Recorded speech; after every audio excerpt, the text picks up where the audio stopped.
로마서 8장 31절부터 35절 말씀을 봉독해 드리겠습니다.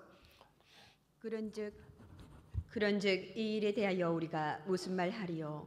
만일 하나님이 우리를 위하시면 누가 우리를 대적하리요? 자기 아들을 아끼지 아니하시고 우리 모든 사람을 위하여 내주시니가 어찌 그 아들과 함께 모든 것을 우리에게 주시지 아니하겠느냐? 누가 능히 하나님께서 택하신 자들을 고발하리요? 이롭다 하신 이는 하나님이시니 누가 정죄하리요? 죽으실 뿐 아니라 다시 살아나신 이는 그리스도 예수시니 그는 하나님 우편에 계신 자요 우리를 위하여 간구하시는 자시니라. 누가 우리를 그리스도의 사랑에서 끊으리요? 환난이나 공고나 박해나 기근이나 적신이나 위험이나 칼이랴. 아멘. 여러분, 오늘 바울 사도가 기록한 이 로마서 8장 이 말씀대로 누가 우리를 대적하리요? 누가 우리를 고발하리요? 누가 우리를 정죄하리요? 누가 우리를 그리스도의 사랑에서 끊으리요? 하는 이와 같은 울림이 우리 속에 늘 있고 주님께 이렇게 딱 고착되어서 사는 것이 예수 그리스도를 믿는 사람들의 삶입니다. 바울 사도는 로마서를요 그 기록하는 가운데 마지막 성경입니다. 서신서 중에 거의 마지막에 기록을 했습니다. 물론 목회서신을 그 뒤에 기록을 했습니다. 그런데 바울 사도가 전도 여행을 하는 가운데는 로마서가 마지막에 기록한 성경입니다. 로마서를 기록할 즈음에는 바울 사도가 고난을 받을 것을 미리 예견을 했던 게 틀림없습니다. 예루살렘에 내가 가면 이런 일을 당할 것이다 하는 그런 사도행전에 보면 끈을 가져와서 예언자들이 묻기도 하고 너가 예루살렘 가면 이런 고통을 당한다고 이렇게 예언을 할 때 바울 사도는 내가 주님을 위해서 이런 일이 있더라도 나는 그리 가야 된다 하고 예루살렘에 이제 고린도 교회에서 예루살렘 교회가 흉년이 들었어요. 그리고 예루살렘 교회의 그 사역자들이요 다 흩어지고 누구만 남았는가 하면 사도들만 모여있는 그런 교회였습니다. 그러다 보니까 생활비가 상당히 어렵고 흉년도 오고 또 경제적으로 상당히 이렇게 어려움을 당하고 이랬기 때문에 고린도 교회에서 헌금을 바울 사도가 굉장히 강조를 합니다. 그래서 자원하는 마음으로 드리는 것이 하나님 앞에 아름답다 이런 이야기도 하고요. 또 이제 그 헌금에 대해서 자원할 뿐만 아니라 미리 잘 준비된 헌금 그런 이야기를 해요. 그래서 미리 잘 준비된 그와 같은 헌금을 통해서 너희들이 힘써 하나님 앞에 드려라 이래가지고 헌금을 고린도 교회에 힘을 다해서 바울 사도가 걷습니다. 그 헌금을 걷는 것 때문에 그 뭐 이제 거짓 선지자들이 거짓 사도들이 또 거짓 선생님들이 바울을 비난을 할 때 저거 편지는 좀 강하게 쓰는 것 같은데 설교는 잘 못한다는 겁니다. 설교가 약하다 그러면서 비난을 했고요. 또 한 가지는 봐봐라 저거 헌금 자꾸 뜯어내는 게 뭐냐, 저거 누가 갖다 주는지 안 갖다 주는지 누가 아느냐, 헌금 삥땅 하려고 그런다 이런 일들을요 막 공격을 했거든요. 그런데도 불구하고 바울 사도는 헌금을 힘써야라고 고린도 교회에 잘 가르쳐가지고 그 헌금을 가지고 예루살렘으로 가서 그 헌금을 전달을 하고 그곳에서 붙들리게 됩니다. 바울의 이 마지막에 이 때는요 상당히 고난의 때입니다. 그게 이제 AD 64년경에 64년 7월 18일 날 로마에 큰 불이 납니다. 이게 이제 세계 3대 대화재라고 그러는데 그리고 나서 1657년도에 일본에서 도쿄에 큰 불이 나요. 그리고 1966년도에는 런던에서 큰 화재가 일어납니다. 이 세 가지 화재를 가지고 이제 세계 3대 화재라 그러는데 그 세계 3대 화재 중에 1600년도에 일어났고 64년도에 일어난 거예요. 그렇게 큰 화재가 있는데 화재의 원인은 사실은 정확하게 알지 못합니다. 이제 네로가 불을 질렀다 뭐 이러는데 그게 정확하지는 않습니다. 그런데 여러분 이렇게 정치인들이 이런 어려움들을 당하고 하면 여론이 좋지 못하잖아요. 그 여론몰이를 어디로 했냐면 예수 믿는 사람이 불 질렀다 이런 거예요. 그러니까 그때부터 본격적으로 기독교를 탄압하게 되는데 로마가 국교로 받아들이기 전까지 315년까지요 64년부터 315년까지 엄청난 핍박이 옵니다. 죽으리만큼 어려운 핍박이 와요. 여러분 대부분요 그 전후를 해서 서신서들이 기록됐다는 걸 여러분 우리가 기억해야 됩니다. 성경이 그런 배경, 그런 환경 속에서 이게 기록되면서 로마서 8장 같은데요, 이런 고백은 편안할 때 한 고백이 아니에요. 너무너무 힘들 때 한 고백입니다. 고통 가운데서 하는 고백이 그 안에서요, 누가 그리스도의 사랑에서 끊겠느냐는 거예요. 누가 우리를 대적하겠느냐, 누가 우리를 고발하겠느냐, 누가 우리를 정죄하겠느냐, 누가 우리를 그리스도의 사랑에서 끊겠느냐. 그러면서 그 무엇도 이 환난과 핍박 가운데요, 그 무엇도 예수 그리스도의 사랑에서 끊을 자가 없다. 이런 고백을 하고 있는 게 로마서 8장의 이런 고백입니다. 여러분, 이것은 참으로 아름다운 영적 울림입니다. 여러분, 누가 강한 사람이 될 수 있을까요? 우리 예수 믿는 사람은 성경에 보면 강하라 그랬습니다. 여러분 생각이 어떻습니까? 여러분이 강하다고 생각하십니까? 예, 강해야 합니다. 그래서 강하다는 말은 교만하고 뭐 너무 뻣뻣하고 이렇게 되라는 게 아니라 예수 그리스도 때문에 아주 어떤 가운데서도요, 강함이 있어야 됩니다. 어떤 일을 당하더라도 왜 강합니까, 여러분? 정체성이 분명해서 그렇습니다. 여러분, 이 정체성을 사단에게 뺏겨버렸습니다. 우리는 하나님의 형상으로 만들어져 가지고 하나님이 우리와 함께 하시는데도 불구하고 이 정체성을 사단이 그만 앗아가 버리고 망가십니다. 그런데 예수 그리스도께서 이 땅에 오셔서 십자가에서 못 박혀 돌아가시고 우리 죄를 청산하시고 예수님을 믿는 자마다 하나님의 자녀가 되는 이런 엄청난 복을 주셨을 뿐만 아니라 그분이 우리 안에 와서 항상 함께 하시는 겁니다. 그래서 이분이 우리와 같이 하심으로 말미암아 예수 믿는 사람의 정체성은 이 빼앗긴 정체성을 탈환해서 분명하게요 알아야 됩니다. 그래서 성경은 이것을 알라고 하는 이 표현을요, 너희 구원을 이루라 이렇게 표현하고 있습니다. 여러분, 구원은 이루라, 이걸 많이 오해를 하는데요, 구원을 이룬다는 말은 예수 그리스도께서 십자가에서 이미 이루었다는 뜻이고요, 또 그 구원을 이룬다는 말은 이미 이루신, 우리를 완벽하게 만들어 놓으신 그것을 우리가 받아들이고 우리가 그것을 그대로 믿는 과정을 이야기하는 겁니다. 구원을 이루라는 것은, 여러분, 구약에 보면 이제 성전을 지을 때 말이에요, 성전 안에 소리가 나면 안 돼요. 어떻게 톱질도, 그 어마어마한 성전을 지으면서요, 그 당시에 오늘날 같이 기술이 좋은 것도 아니고 오늘날보다 첨단 기술은 발달하지 못했을 겁니다. 근데 톱 소리도 나면 안 되고요, 망치 소리도 나면 안 되고, 못 소리도 나면 안 되고, 조용하게 이 집을 지어야 됩니다. 이걸 보고 바울사도가 베드로가 그럽니다. 우리가 주 안에서요, 하나님의 집이 서로 지어져 간다, 이런 표현을 하거든요. 이게 무슨 뜻인가 하면요, 소리가 안 난다는 것은 밖에서요, 벌써 레고, 정확한 레고, 이 레고 놀이기구 있잖아요, 이렇게 끼워 맞추는 거 말이에요. 이게 벌써 성경에서요, 성경 건축에서 그 건축법이 벌써 있는 거예요.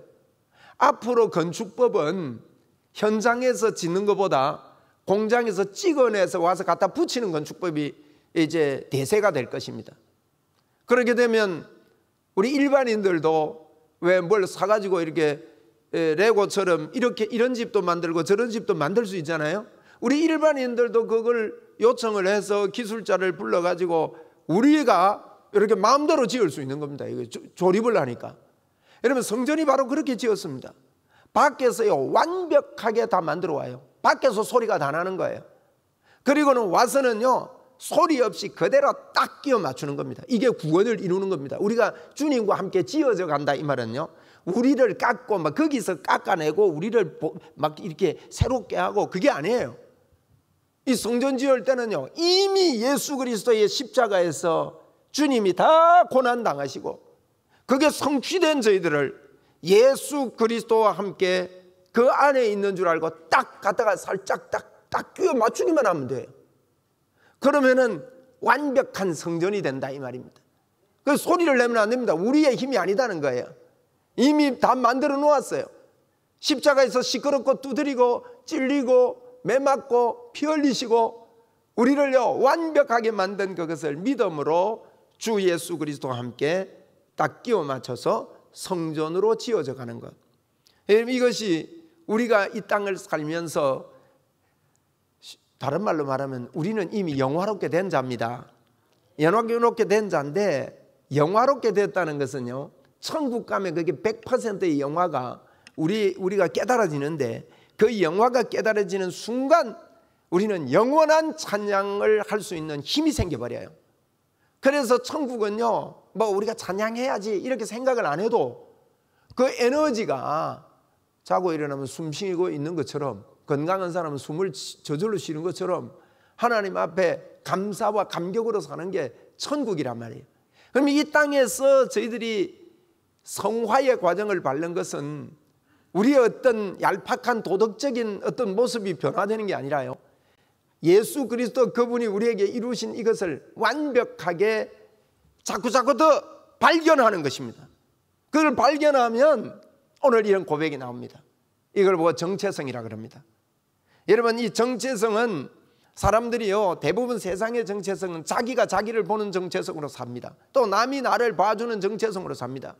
이런 정체성은요 분명하지 않습니다. 기분이 좋을 때는 좀 괜찮은 것 같다가, 돈이 있을 때는 좀 나를 따르는 것 같다가, 형편없다 싶으면요 사람들이 멀리하게 되고, 처음에 만날 때는 좋다고 만났다가 나중에는 서로 막 끝이 안 좋고 말이에요. 이런 것들이 이 세상의 정체성들입니다. 그러나 여러분, 하나님께서 우리를 보시는 이 정체성, 이 정체성을 가지고 있는 사람은 하나님의 기쁨이 될 뿐만 아니라, 이걸 보고 믿음이라 그래서요, 믿음은 산을 들어 옮기는, 하나님과 함께 역사하는 이러한 능력이 이 땅에 주의 복음을 전거하면서 사는 저와 여러분에게 이게 있다는 것입니다. 여러분이 예수 믿고 사시는데 꼭 인생을 대충 사는 방랑자처럼 사지 마시고 하나님과 함께 사는 순례자로 하나님 앞에 살아가기를 바랍니다. 그런 사람들은요 하나님 앞에 결단합니다. 하나님, 내가 주님 앞에 내 생명을 모두 내놓습니다. 내 삶을 모두 다 주님 앞에 내놓습니다. 내 것은 내 것이 아니라 주님의 것입니다. 주님, 저를 통해서 주님의 영광이 드러날 것을 내가 믿고 삽니다. 생각도 시간도 모두 그렇게 하나님 앞에 드리는 겁니다. 하나님이 나를 보시는 그런 정체성 말입니다. 여러분, 제가 성경 한 곳에 더 예를 좀 들려고 그럽니다. 베드로 예를 좀 들겠습니다. 베드로 사도는, 우리가 바울 사도는 많이 이렇게 성경을 많이 기록했기 때문에 바울 사도가 대단한 것, 바울 사도만 대단한 것 같지만 베드로도요 보통 대단한 사람이 아닙니다. 이러면 십자가에서 순교당할 때 십자가 바로 못 박으려니까요 이분은 거꾸로 못 박아달라고 자원을 했어요. 예수님이 그렇게 못 박힘 당하고 돌아가시는데 나 예수님하고 똑같이 갈 수는 없다. 참 이런 믿음의 사람이었습니다. 그런데요 베드로 사도는 베드로 전후서를 기록했습니다. 베드로 전후서를 기록했는데 베드로 전후서는요 주제가 고난입니다. 고난 속에 소망을 가지고 영광이 있다. 이 세 가지가 주제예요. 고난과 소망 뒤에 영광이 있다. 이런 주제입니다. 아까도 제가 그 성경을 읽을 때 그 배경이 굉장히 중요한데요. 이 베드로 전서는 64년을 전후로 해서 썼습니다. 그러니까 핍박이 막 굉장히 들고 일어날 때, 고난이 엄청나게 일어날 때, 여러분 이걸 알고, 이 사실을 알고요 성경을 읽게 될 때, 여러분 우리 예수 믿는 사람의 그 모습이 어떠한지를, 어떤 삶이 우리의 삶인지를 정확하게 알 수 있고 정확한 복음을 저희들이 가질 수가 있는 거예요. 그래서 성경을 읽고 성경을 묵상하는 것은 굉장히 중요한 일입니다.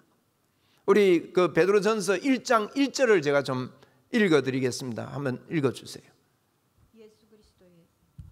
예수 그리스도의 사도 베드로는, 예수 그리스도의 사도 베드로는 본도, 갈라디아, 갑바도기아, 아시아와 비두니아의 흩어진 나그네다. 이게 여러분 예수 그리스도의 사도라고 본인을 이야기하면서 베드로는요 본도, 갈라디아, 갑보도기아, 아시아와 비두니아에 흩어졌다 그랬거든요. 요 지역들은 이제 그 아시아 전 지역을 두고 하는 이야기입니다.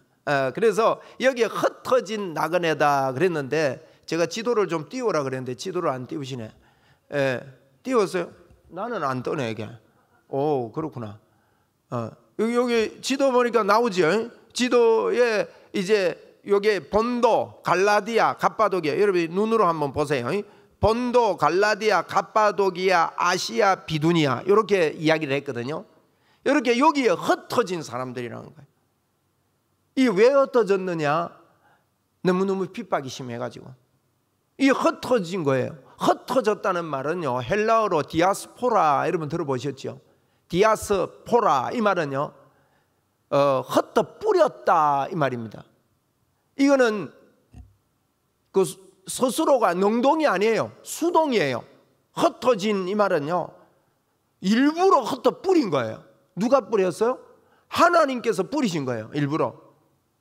야, 이게 성경을 보면 원어적인 뜻이요 독특합니다. 흩어서 뿌린 거예요. 하나님이. 이게 흩어서 뿌렸다는 것은 우리의 의지대로 뿌려진 게 아닙니다. 그래서 베드로는요 하나님이 우리를 흩어 뿌리셨다 이렇게 했는데 흩어 뿌린 분명한 목적을 베드로는 이야기를 하고 있습니다. 이 고난 가운데 말이에요. 우리가 비전이라고 그럴 때 사람들이 비전을 많이 착각합니다. 내가 꿈을 꾸고 내가 목표하는 걸 이루는 걸 비전인 줄 알아요. 여러분 그건 비전 아닙니다. 우리의 비전 아닙니다. 비전은요 하나님께서 원하시는 뜻을 발견하고 그것을 이루는 것이 비전입니다. 굉장히 중요한 정의입니다. 여러분 하나님의 뜻은요 흩어 뿌렸습니다. 뿌려가지고 이 흩어 뿌려서 왜 뿌립니까? 이 흩어짐을 통해서 복음이 편만하게 전거되는 거예요. 교회의 사명이죠. 우리가 이 땅을 사는 사명입니다. 저와 여러분이 이 땅을 사는 사명, 여러분 절대로 여러분이 직장만 다니고 밥 잘 먹고 건강만을 위해서 살고 자녀만을 위해서 살고 그렇게 살아서는 여러분 그 예수 믿는 삶의 태도가 아닙니다. 여러분이요 목숨을 다할 때까지 내 마지막 그날까지요 내가 하는 일을 최선을 다하고 가야 됩니다. 예수 안 믿는 사람들도 내일 지구에 종말이 와도 오늘 뭐 심는다고요? 그런 이야기 있잖아요. 그와 마찬가지로 우리는 달려갈 길을요 최선을 다해서 예수 그리스도의 복음을 위하여 이 땅을 살아가는 자들이에요. 하나님께서 이렇게 흩어 뿌리신 거예요. 그런데 이 베드로가요 이런 이야기합니다. 베드로서는요 아주 심각한 고난 가운데 있습니다. 너무너무 핍박 가운데 있습니다.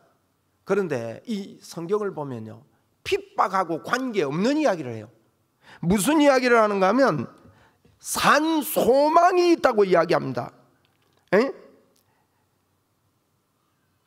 그 2절에도 보면 하나님께서 미리 아심을 따라 성령이 거룩하게 하심으로 순종함과 예수 그리스도의 핏뿌림을 얻기 위하여 택하심을 받은 자들에게 편지를 한다 이렇게 말하면서 3절에 베드로는 이럽니다. 우리 주 예수 그리스도의 아버지 하나님을 찬송하리로다. 보세요. 이게 바울 사도가 꼭 에베소 1장에서 찬송하리로다 하늘에 속한 신령한 복을 우리에게 복 주셨다 하듯이 베드로도요 하나님께 찬송하리로다. 이 지금 고난 가운데 말이에요. 엄청난 고난 가운데 찬송하리로다. 그 많으신 긍휼대로 그리스도를 죽은 자 가운데서 부활하게 하심으로 말미암아 우리를 거듭나게 하신 산 소망 때문에. 지금 이거요 대충 듣지 마시고 왜 찬송을 하느냐? 예수 그리스도를 십자가에 죽이시고 부활시키신 그 산 소망으로 말미암아 하나님께 찬송하리로다. 그래서 여러분 베드로는 지금 고난 가운데요 산 소망이 끓어 넘칩니다. 산 소망으로 말미암아 하나님께 찬양한다, 하나님께 찬송한다 그러면서요 산 소망이 뭐냐? 예수님이 십자가에 죽으시고 부활하신, 여러분 죽으셨다는 말은 내 죄를 용서했다는 말이고 부활했다는 말은 지금 나와 함께 한다는 뜻입니다. 십자가에 죽으시고 부활하신 그분 때문에 그 고난 가운데서요 산 소망이 있다는 거예요. 여러분, 산 소망은 살아있는 소망. 소망하고 희망하고 무슨 차이가 있습니까? 희망은요, 내가 원하는 거예요. 소망은 하나님이 주신 분명한 것이 있는 것을 이야기합니다. 희망은 안 이루어질 수 있지만 소망은 반드시 그게 우리 겁니다. 그 차이가 있거든요. 그게 산 소망이에요. 바울 사도에게요, 이런 산 소망이 있는데 4절에 우리 베드로전서 4장 1절에 보면 썩지 않고 더럽혀지지 않고 쇠하지 아니하는 유업을 잊게 하시나니 곧 우리를 위하여 하늘에 간직된 거래요. 여러분, 이거 엄청난 고난과 아픔과 고통 가운데서 베드로는요, 정체성이 뚜렷합니다. 이 고난 가운데 내 안에 주님이 십자가 죽으시고 부활하신 산 소망으로 말미암아 하나님께 찬양한다. 그런데 이것은 썩지도 않고 더럽혀지지도 않고 쇠하지도 않는 유업을 잊게 하는 거다. 이건 하늘에 간직한 거다. 그러면서요, 5절에 너희는 말세에 나타내기로 예비하신 구원을 얻기 위하여 믿음으로 말미암아 하나님의 능력으로 보호하심을 받았다.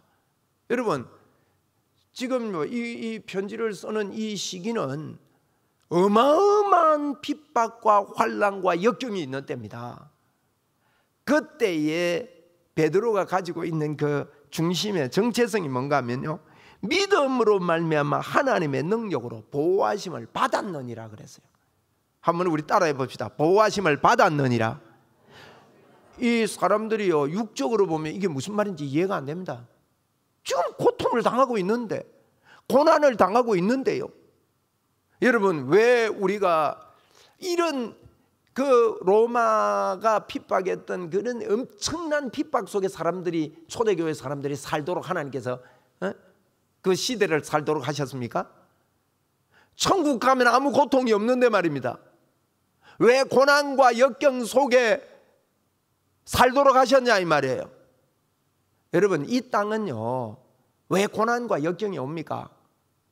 고난과 역경이 오는 이유 중에 가장 기초되는 이유는요, 이 땅은 사단이 지배하는 땅입니다. 그건 당연한 일이에요. 어려움이 없는 것은 죽어야 죽고 천국 가야 없습니다. 이 땅은요, 당연히 어려움이 있어요. 고난이 있다고요. 왜? 사단이 지배하는 세상이기 때문에. 그러면 여러분, 이 땅을 하나님께서 왜 우리 예수 믿는 사람을 그 고난 속에서 살게 만들어 주셨습니까? 왜 초대교회가 그런 로마의 압제하에 있는 그 세상 속에 교회들이 서게 하고 그렇게 살게 했습니까, 여러분? 그것은 예수 믿는 사람들이 그 고난 가운데 사는 이유는요, 구원받은 자들이 그렇게 사는 것은 베드로전서에서 분명히 이야기하고 있습니다. 복음을 전해야 할 자들에게 이 고난 가운데 살게 했고, 우리는 택하신 족속의 2장에 그랬어요. 우리는 택한 족속의 왕 같은 제사장으로 이 복음을 다른 사람에게 전거하는 것이라 그랬단 말이에요. 베드로전서는 그 이야기입니다. 고난 가운데 산 소망을 가지고 복음 전해라. 우리가 이 땅을 사는 이유는 딱 한 가지입니다. 예수 믿는 사람들이 죽으면 천국 가면 그렇게 좋은데 말이에요. 사람들이 고난만 없어지기를 바라고 이 땅에서 잘 살기를 바라는 그와 같은 잘못된 기독교, 잘못된 종교에 빠져 살지 마십시오, 여러분. 고난 가운데서도요, 우리의 사는 목적은 그 가운데서 고난 중에 살고 있는 사람들에게 예수 그리스도를 드러내고 그들에게 복음을 전거하고, 그러면서요, 이런 이야기합니다. 그렇게 핍박을 하고 그렇게 죽이려고 하고 그렇게 고통을 주는 로마 사람들을 향해서 너희들이 위정자들에게 순종해라. 위정자들에게 순종해라. 복음을 전거하기 위해서입니다. 그리고 상전들에게 순종해라, 이런 이야기합니다. 그리고요, 가정을 굉장히 귀히 여겨요. 여러분, 그 가정을 귀히 여기면서 아내들에게 순종을 요구합니다. 어떻게 보면 아내들만 순종하냐 이러는데 그 시대의 배경이요, 그런 배경이 있습니다. 너무 여자들을 업신여기던 시대에 성경은 여자들을 세워나갑니다. 그러니까 이 여성들이 이걸 가지고 자유하다고 마음대로 자유롭게 하니까 그 시대는 그런데 성경은 자유를 줬는데 이 시대가 받아들이지를 못하는 거예요. 그래서 그 자유가 있지만은 남편에게 순종하는 아내가 되라 이렇게 가르친단 말이에요. 왜 그렇게 가르치느냐? 여러분, 막연한 순종이 아닙니다. 그 순종을 통해서 남편이 예수 믿게 하려고. 그러니까 이 성경 전체는요, 우리 안에 정체성, 산 소망을 가지고 고난의 때에요, 썩지 아니하는 이거 가지고, 그러면서 6절에 베드로전서 1장 6절에 이런 이야기합니다. 그러므로, 이 베드로는요 그러므로를 참 많이 썼습니다. 그러므로라는 말을 1장 6절에도 쓰고 1장 13절에도 쓰고 1장 24절, 2장 1절, 2장 7절 뭐 베드로 후서까지 그러므로라는 말을 참 많이 썼어요. 그러므로 베드로가 이럽니다. 그러므로 너희가 이제 여러 가지 시험으로 말미암아, 이제 시험 이야기합니다. 산 소망 안에서 막 굉장한 이 마음의 꿈과 부풀림을 가지고 있던 베드로가 우리가 여러 가지 시험으로 말미암아 산 소망이 있는 사람이 뭐라고 표현하냐? 그 뒤에 보니까 잠깐 근심하지 않을 수 없으나 그랬어요. 야, 이 고난이요, 제가 지금 이야기하려고 하는 취지가 뭔가 하면 고난이 어마어마하게 큰데, 뭐 죽고 사는 것까지 지금 달려 있는데 베드로 안에 있는, 복음을 가진 자 안에 있는 산 소망은요, 그분이 나와 함께 한다는 거예요. 아까 흩어진 나그네라 그랬잖아요, 여러분. 흩어진 나그네라 이 말은요, 우리가 순례자라는 뜻입니다. 여러분, 나그네, 순례자와 방랑자의 차이가 있어요. 방랑자는 목표가 없습니다. 갈 곳이 없는 거예요. 그러나 순례자, 나그네, 우리 예수 믿는 자 순례자는요, 목표가 뚜렷합니다. 그런데 산 소망이 뭐냐? 산 소망은요, 왜 목표가 뚜렷하고 흔들리지 않습니까?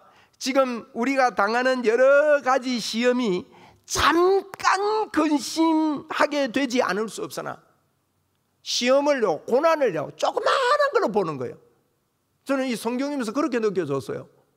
야, 베드로가 자기가 당하는 이 어마어마한 역사의 기록에 남는 엄청난 이 고난이 베드로에게는 잠깐 당하는, 잠깐 근심하지 않을 수 없는 산소망이 너무 커요. 무슨 산소망 말입니까? 그분이 십자가에 죽으시고 부활하심으로 우리는 순례자인데 목표가 있게 가는데 가는 그 목표점까지 순례자가요, 주님과 함께 간다는 거예요. 인도자가 있다는 것입니다. 여러분, 홍해를 건너가는 이스라엘 백성들이 인도자가 있었습니다. 눈에 안 보이는 하나님이 그들의 인도자였습니다. 그래서 이것이 산소망이 돼서 우리가 당하는 이 고난이 잠깐 근심하는 것이 근심되지 않을 수는 없으나 그 뒤에 뭐라 합니까? 오히려 크게 기뻐하도다. 베드로전서 저 방송실이 못 따라온다. 좀 성경 좀 띄워주면 듣는 사람들이 좋을 텐데. 베드로전서 지금 1장 6절입니다. 제가 부탁을 했는데 이 감이 안 와가 그래요. 예. 이 시험이 여러 가지 시험으로 말미암아 잠깐 근심되지 않을 수 없으나 한번 따라합시다. 오히려 크게 기뻐하는도다. 여러분, 제가 아침 일찍 여러분 불러놓고 일부 예배, 어떤 분은 뭐 잠도 덜 깼는지 모르겠어요, 이 시간에. 예? 좀 몸도 나른하고 이런 시간에 지금 이런 이야기하는 것이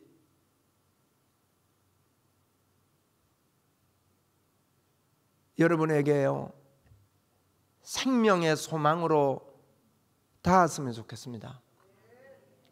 예? 주일날 예배를 때우고 가는 게 아니고 혹이라도 여러분 가운데 일부 예배 시간이 이르기 때문에 일부 예배 시간을 한번 하고 나면 하루가 프리하고 예배를 안 드리면 찝찝하니까 예배를 드리는 지나가는 내 인생의 어떤 액세서리로 지나가는 그런 예배가 아니라, 여러분 우리의 삶은요, 우리가 당하는 모든 것들이 잠깐은 근심할 수밖에 없지만은 그러나 오히려 크게 기뻐하도다. 여러분 이 성경이요, 고난의 때에 썼다고요. 주님이 우리를 흩어 뿌리신 것은요, 우리와 그분이 하신 거예요. 그분이 여러분과 저의 인생이 이 땅을 사는 거는요, 그분의 주권하에, 그분의 손 안에 있는 겁니다. 예? 그래서 저희들이 정체성이 뚜렷해야 합니다. 나는 하나님과 함께 사는 자들이다. 저는요, 베드로후서를 보면서, 베드로 전후서를 읽으면서 이런 고난 가운데 베드로가 고난을 고난이라고 느끼지 않는 것 같아요. 그게 크리스찬들입니다. 거기에 잠깐 나에게 근심이 되기는 하지만 오히려 크게 기뻐하는도다. 여러분, 순례자의 노래라는 노래가 있습니다. 이 노래는요, 저 멀리 보는 나의 시온성, 그 찬양인데, 이 찬양은 주님과 함께 동행하는 것을 그린 것 같아요. 우리가 늘 찬양을 부르기도 하지만 오늘 아침에는 여러분 마음으로 한번 부르면서 이 찬양을 하나님께 마음으로 한번 올려드리면 좋겠습니다. 영상으로 제가 준비했습니다. 우리가 흩어진 나그네로 우리는 이 순례길을 가는데, 이 순례길을 가면서요, 여러 가지 아픔 고난 가운데서도 잠깐 근심할 수 있으나 오히려 크게 기뻐하도다. 여러분, 이게 저와 여러분의 정체성으로 이 땅을 살아가는, 그래서 예수 안 믿는 사람들이 이런 걸 우리를 보고요, 이런 고난 가운데서 기뻐하는 모습을 보고 복음이 막, 성령의 역사가 막 꽃피어 나가는 겁니다. 예, 할렐루야. 우리 찬양 하나님께 올려드리겠습니다. 조그마한 소리로 따라 하셔도 좋고 마음으로 흥얼거려서 좋습니다. 다윗과 요나단의 찬양입니다.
아득한 나의 갈 길 다가고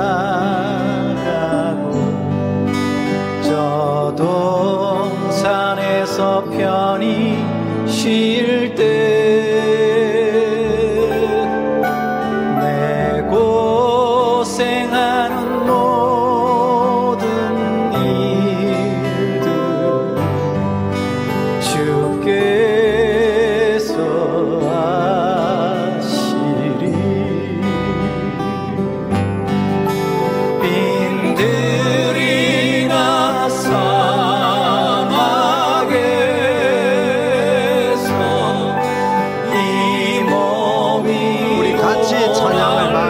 하겠습니다. 내 주 예수 날 사랑하사 날 지켜주시리.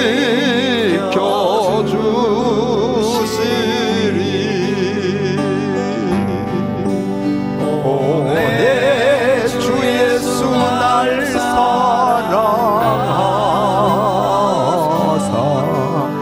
날 지켜주시리.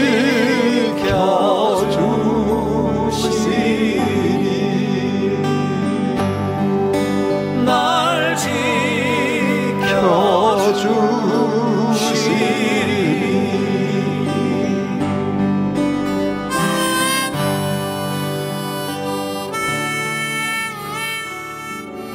여러분, 순례자 복음을 아는 저와 여러분은요, 오 주 예수 날 사랑하사 날 지켜주시리, 이걸로 가는 거예요. 여러분, 그렇게 가는 사람이 고난이 앞길을 가린다 하더라도요, 무슨 변화냐? 우리가 산 소망이 있다. 이 산 소망이 너무 커서요, 지금 잠깐 당하는 이 고난이 근심하지 않을 수 없으나 오히려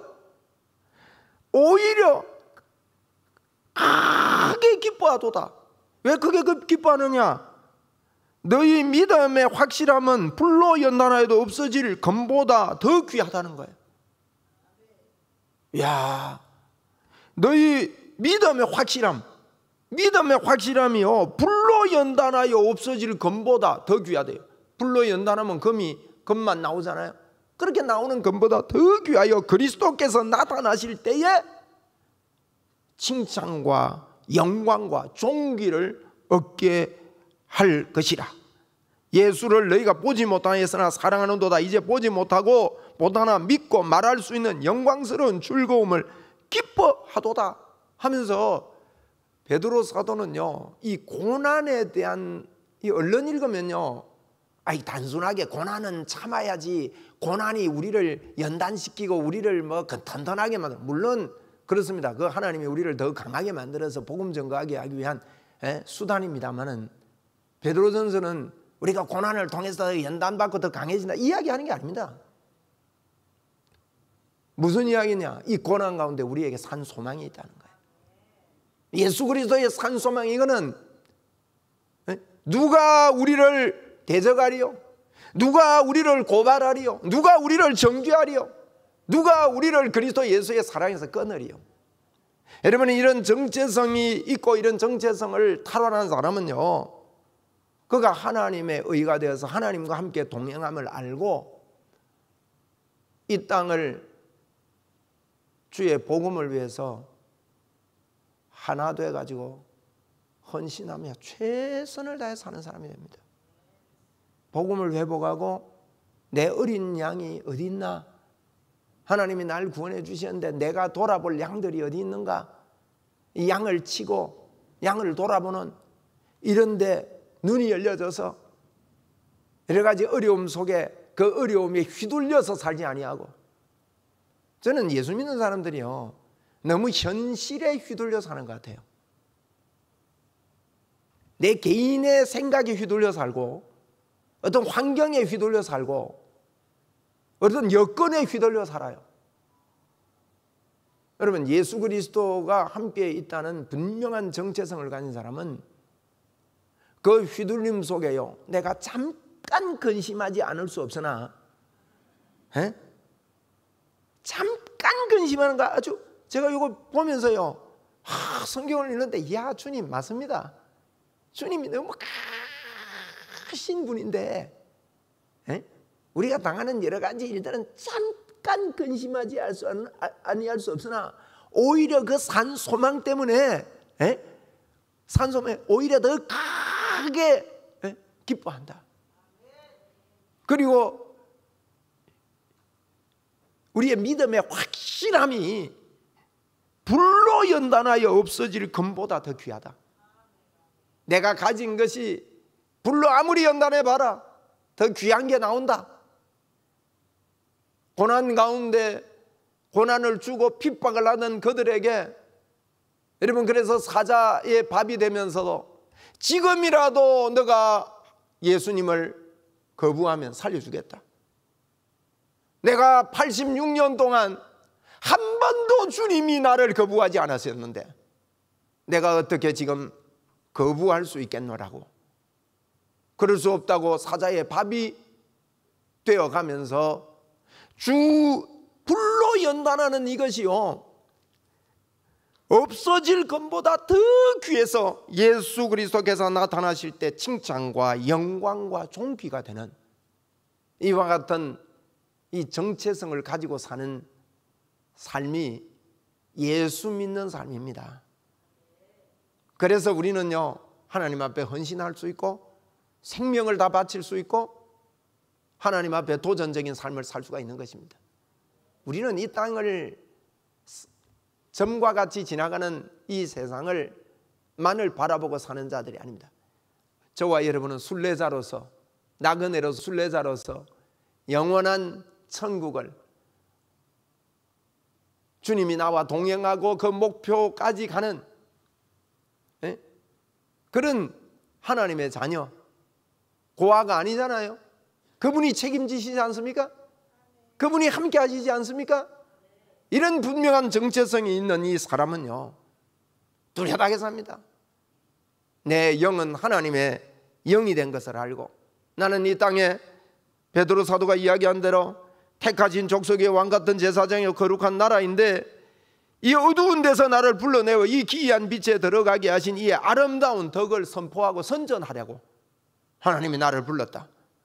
이것을 분명히 알고 여러분 정체성을 가지고 이 땅을 사는 사람들이 크리스찬들입니다. 일부 예배 오신 여러분들에게 다시 한번 이 말씀이 정리되기를 바라고, 하나님 앞에서 도전적인 믿음의 삶으로 헌신하고 적극적인 여러분 세월을 아껴야 합니다. 그냥 허송세월 보내면서 숨만 쉬고 밥만 잡수고 살지 마시고, 우리 주님이 나와 함께 하심을 알고, 하나님, 내가 주님의 뜻이 어디 있습니까? 주님의 뜻을 발견하는 비전을 가지고 비전 성취, 달려갈 길을 마치는 그 시간까지 이 땅에 숨이 붙어있는 그 모든 시간들을 여러분이 하는 각각의 처소에서 주님을 사랑하고 주 예수 그리스도의 향기를 드러내는 저와 여러분이 꼭 되기를 주의 이름으로 축원을 드립니다. 정체성 탈환 여러분 꼭 하셔서, 또 탈환했습니다. 내가 몰라서 그래요. 그걸 받아들이고 주님과 함께 아름다운 집으로 지어감으로 이미 만들어 놓은 것을 갖다 끼워 놓기만 하면 됩니다. 주 예수 그리스도께서 해놓은 걸 갖다 끼워 놓기만 하면 이 정체성을 가지고 여러 가지 형편 가운데 힘들고 어려운 그런 일 속에 여러분이 처해 있을 수도 있는데 거기에 집중하지 마시고, 잘 안 되거든요. 그 형편 주님께 고하시고 부르짖어 기도하십시오. 그래서 너희가 지혜가 부족하거든 후히 주시고 굳히지 않는 주님께 구해라. 믿음으로 구하고 의심하지 말아라. 바다 물결처럼 흔들리는 바람처럼 하면 응답받지 못한다. 여러분 지혜가 부족하거든 구해라 그랬어요. 지혜가 뭡니까 여러분? 지혜가 무엇인 지혜입니까? 여호와를 경외하는 것이 지혜의 근본입니다. 지식의 근본이고요.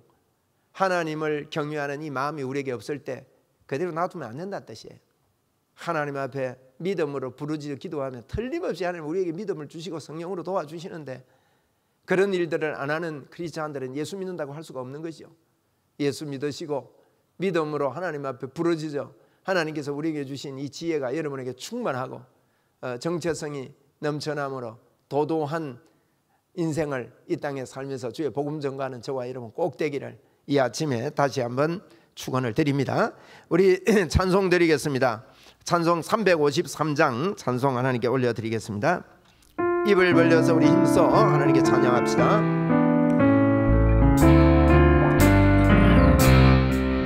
십자가 분명되어서 예수를 따를 때 무서워하는 마음으로 죽어는 채할까.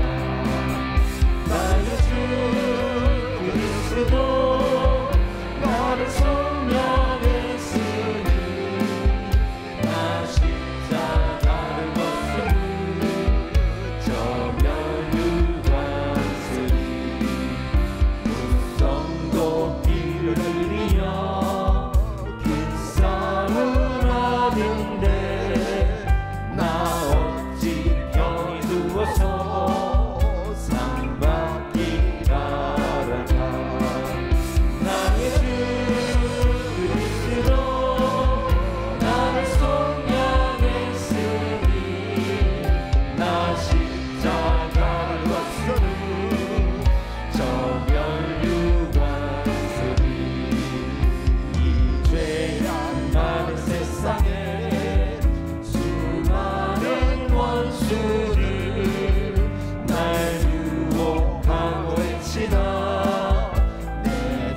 기도합니다. 하나님 감사합니다.